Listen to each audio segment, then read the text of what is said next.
Je fais cette vidéo aujourd'hui parce que je suis extrêmement touché. J'ai encore pleuré ce matin pour quelqu'un que je ne connais pas, que je n'ai jamais rencontré. J'ai pleuré pour la mort d'une personne avec qui je n'avais jamais eu de contact. J'ai pleuré pour le meurtre atroce de Charlie Kirk qui a été perpétré en public devant les yeux de centaines de personnes présentes, alors qu'il était en paix à vouloir discuter, échanger, humblement, en voulant aider les autres, en voulant apprendre des autres, et en portant des valeurs chrétiennes, bibliques, attachées à Jésus-Christ. Et celui qu'on a tué, froidement, c'est mon frère en Christ.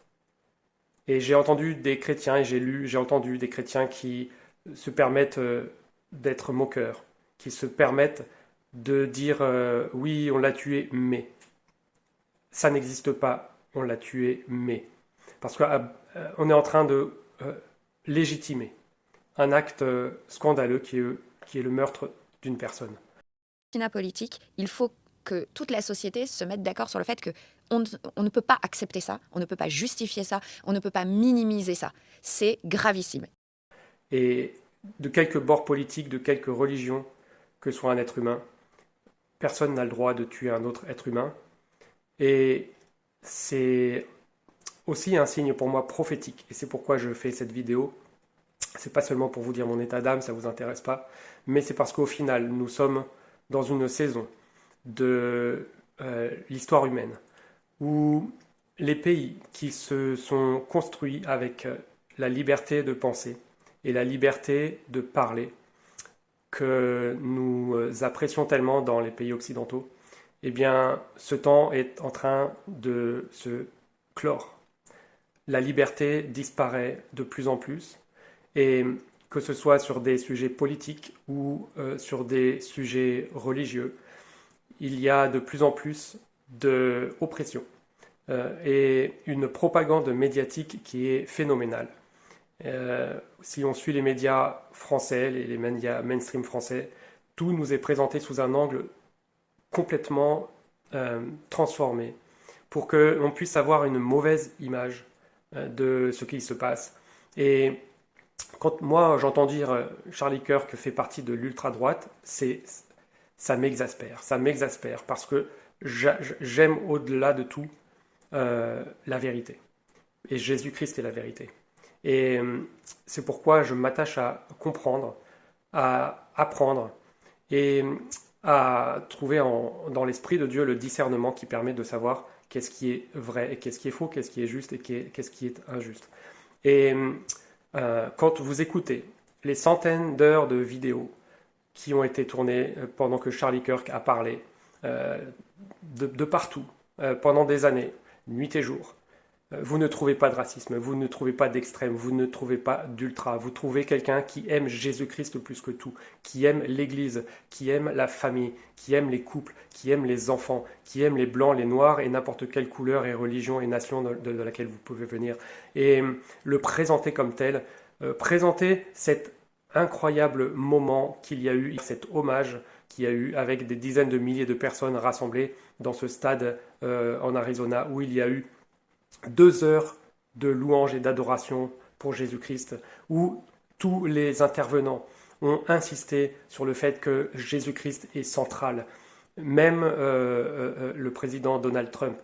Et quand on traite ce genre de rassemblement qui se fait dans la paix, où le pardon est donné aux meurtriers, et que vous traitez cela de fasciste, c'est une ignominie.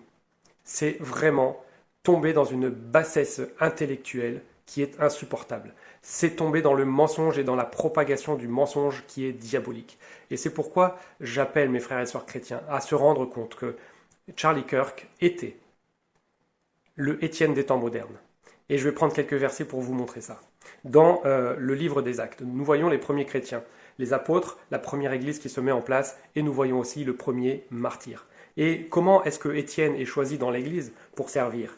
Eh bien, nous lisons que les apôtres qui étaient chargés, qui avaient beaucoup de choses à faire, veulent trouver des personnes pour servir dans l'église, servir l'église, et ils cherchent des personnes qui soient plein d'Esprit Saint et de sagesse. Et plus loin, nous lisons que Étienne était plein de grâce et de puissance.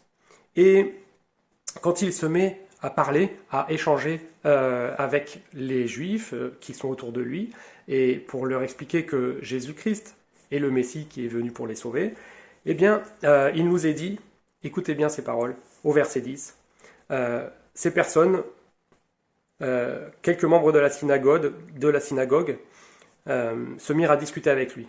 Ils ne pouvaient pas résister à sa sagesse et à l'esprit par lequel il parlait.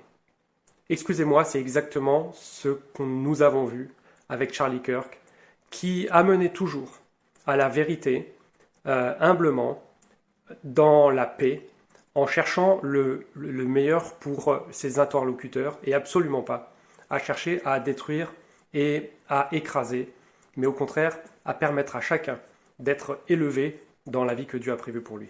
Et nous voyons plus loin que ceux qui n'arrivaient pas à le contredire se sont mis à tomber dans une forme de violence.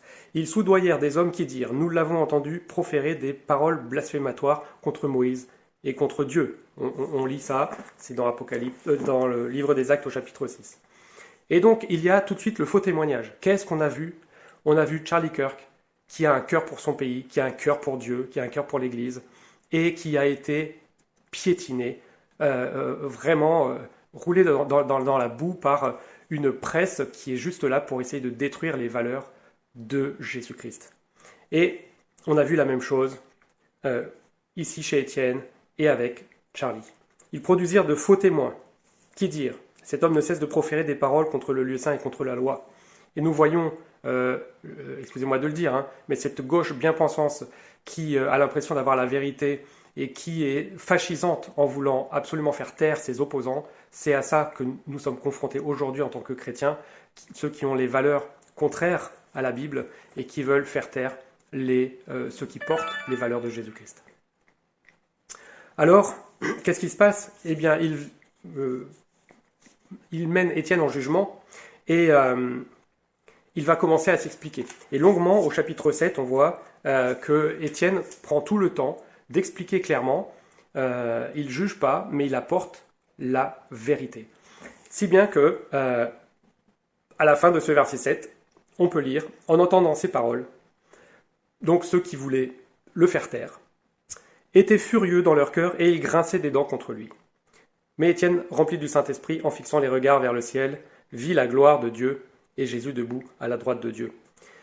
Et il dit, « Voici, je vois les cieux ouverts et le Fils de l'homme debout à la droite de Dieu. » Voilà ce qui se passe quand un chrétien cherche la relation à Dieu, cherche le cœur de Dieu, cherche à être en relation avec son Père céleste, avec le Saint-Esprit, avec Jésus le Messie. On vit cette relation-là. Mais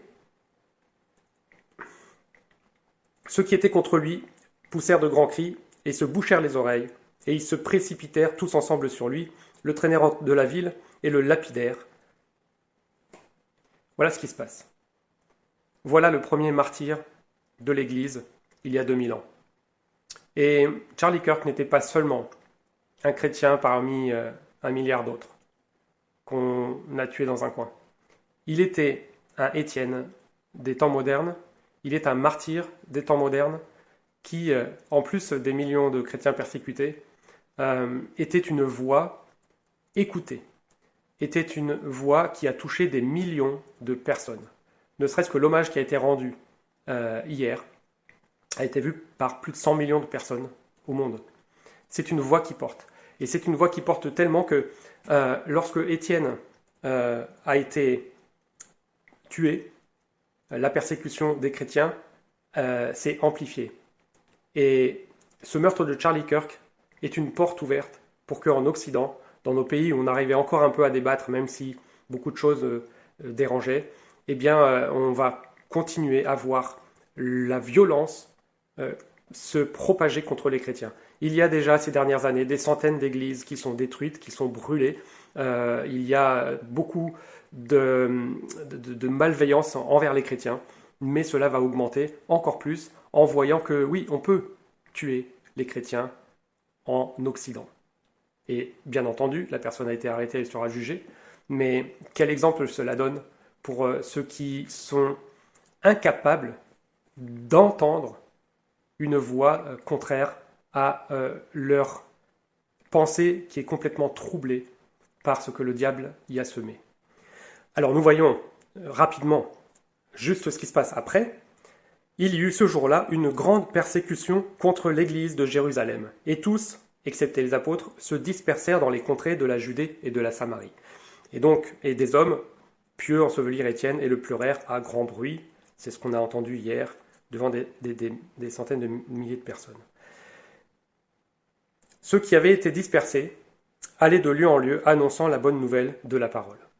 Et ce qui se passe, et c'est extrêmement prophétique, c'est que Charlie Kirk a fondé une organisation qui s'appelle Turning Point, qu'on peut traduire par un tournant, un point de bascule.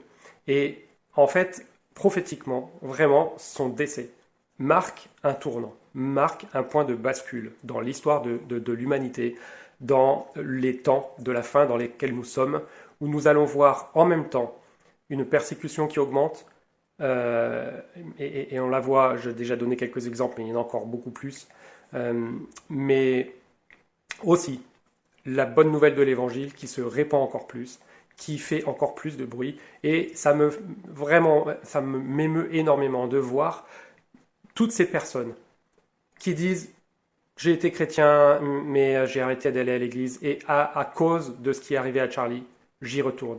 Ces gens même qui sont athées, qui disaient mais moi je voulais pas en entendre parler, mais à cause de ce qu'ils ont fait à Charlie, j'ai acheté une Bible et je vais à l'église et je veux comprendre. Et toutes ces personnes qui maintenant se mettent à chercher Dieu, soit qu'ils l'aient connu de loin dans leur enfance, ou soit qu'ils n'en aient jamais entendu parler, ou soit qu'ils soient complètement opposés à cette idée il y a encore 2 semaines, les voilà qui se lèvent et qui disent je veux une Bible, je veux lire cette Bible, je veux la comprendre, je veux rencontrer ce Jésus dont Charlie parlait, parce qu'ils ont compris que celui qu'on a voulu faire taire, c'était un porteur de vérité, et ils veulent trouver cette vérité-là.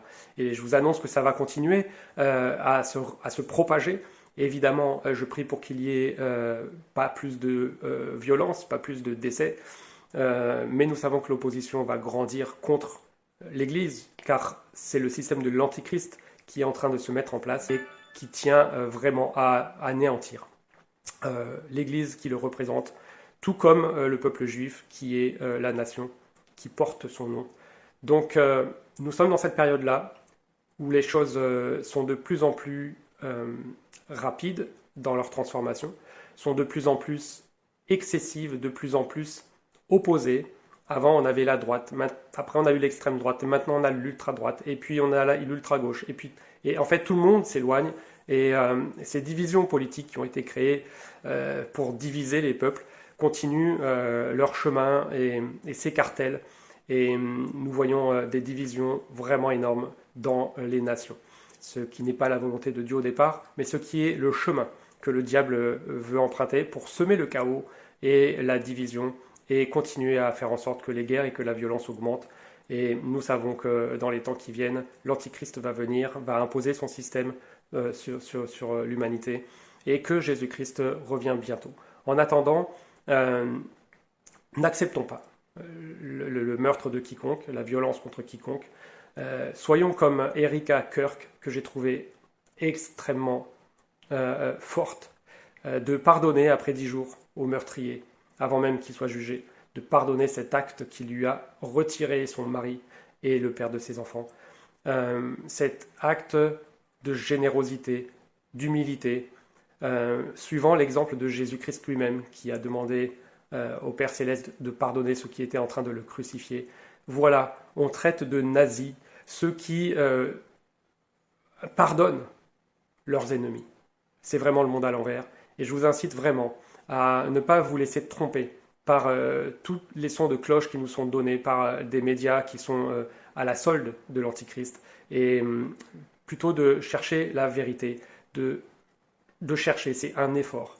Il faut faire l'effort de se renseigner, il faut faire l'effort de s'informer, il faut faire aussi l'effort de lire la parole de Dieu, de s'en nourrir, et de s'en imprégner et d'être nous aussi tous des Charlie Kirk, des personnes qui aiment la vie, qui aiment tous les gens, qui aiment parler, échanger, qui aiment appeler à la vie en Jésus-Christ et qui ne se laissent pas enfermer, qui ne se laissent pas mettre en boîte, qui ne se laissent pas taire par la société qui veut nous empêcher de proclamer le salut en Jésus-Christ.